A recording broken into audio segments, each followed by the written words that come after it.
Thanks, James. So I got on board with this just at the start, as James was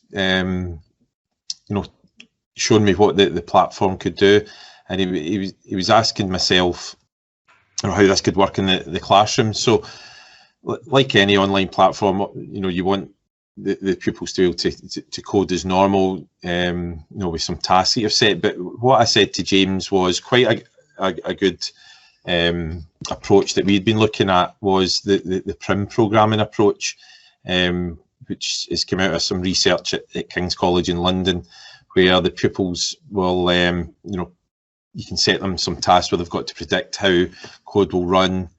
Then they run the code to check if the way they thought it would run matches what they were thinking. Then some implementation of their own code before they can research other concepts that relate to the code. They can also modify some code there, and finally, again, relating to what they've been working on to make their own piece of code. So I was quite keen for it to follow that approach as a structured way of teaching programming. What I liked about what James was showing me was the fact it was based on Jupyter, where it combined the code, the input and output of code, with explanatory text, the ability to put media into it as well in a single document, because quite often the resources we were using, probably similar to a lot of computing teachers, was where you've got your tasks, they'll maybe sit at paper based, and they'll work away. So I was looking for something that's a bit more integrated into a single document. So to me, it's a bit more like an interactive textbook rather than the static textbooks that we get. So I'm sure we've all got plenty of resource where you've got examples of code and you explain what a variable is or what an if statement is, but pupils can't generally interact with that in the static page. So what I was quite keen with this was the ability to interact with the explanatory text. So James kind of showed me some examples of how we could do that. So that was really positive. What also I liked was the ability for it to, as James mentioned earlier on, was the ability to interact with Glow or link with Glow and integrate with Glow. And obviously for something that we all wanted to do, and that is set, similar to Teams, some assignments that you can monitor pupil progress, give them feedback. And I'm sure James will talk you through one of these, but I believe that it's called Form Grader, James, and that allows you to give feedback to pupils. And what also I liked about it was the fact it was free. I think that was a big seller for me. So I think it fills a gap in the way we were teaching, and it's something that we're trying to integrate more and more into our teaching, that approach to programming.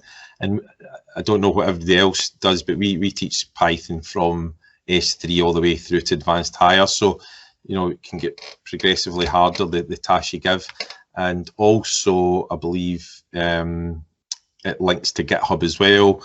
So any files that you're creating, the pupils can pull any files in from GitHub as well. So yeah, I found it a really good tool to use. And working with James with it, he's always been really good at coming back with some good examples. So some of the programming files that he set up, I'm certainly going to look at and try and integrate more into my teaching. And now with I think Kirsty's already put on to the chat about the app, I can now go ahead and create my own Noteable notebooks and build it around my National 5, in particular in higher course.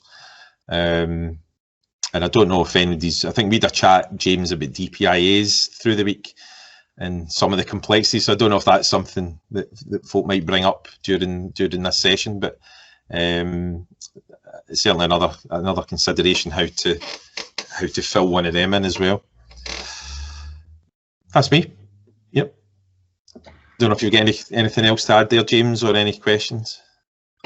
No, thank you very much, Gareth. That was a really helpful description of your experience and how Noteable might have proven helpful to you and kind of the learning journey that we have both been through together in getting to understand this tool better and how it can be beneficial to you in the classroom. So you mentioned that you liked that it was based on Jupyter notebooks and that you do most of your teaching in Python. And you also mentioned the Prim approach, which was one of the helpful resources that you shared with us kind of early on in our conversations. And it became really helpful when we developed a number of tutorial notebooks that you can publicly access through GitHub, which is also one of the things that you mentioned. I'll show you how that looks in just a moment in a couple of slides.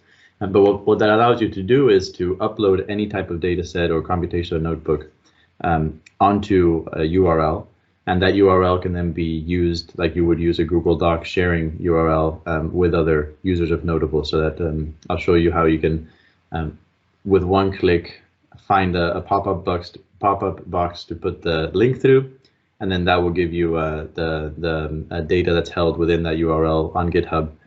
Which is, GitHub is basically like your, if you're not very familiar with it, it's like your Google Drive for code in essence.